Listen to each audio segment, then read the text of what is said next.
मुझे सबसे अच्छा गाना जो लगा वो था सखी रे मोया मोरा सैया लागे जैसे अवध के राम। हखिया में बसेला जे सावर सुरतिया बा मनवा के भावेला जे मोहन मुरतिया बा पिया के चरनिया में बाट चारो धाम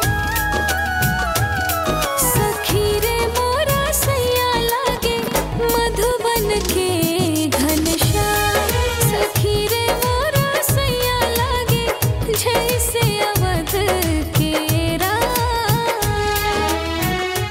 बहुत ही अच्छा सॉन्ग था और उसपे मतलब हीरोइन ने जो था एक्ट्रेस ने जिस तरह डांस किया मतलब इतना मर्यादित डांस मैंने आज तक नहीं देखा और इतना अच्छी तरीके से डायरेक्ट किया गया, बहुत ही अच्छे तरीके से वो सॉन्ग भी बनाया गया। मतलब मैं साथ में गुनगुना रही थी, गा रही थी। अभी मैं कुछ 2 दिन पहले अपने काम करते हुए पढ़ते हुए मतलब एक ऐसा है ना वो सॉन्ग इतना कैची है कि हर मोमेंट पे आपको याद है।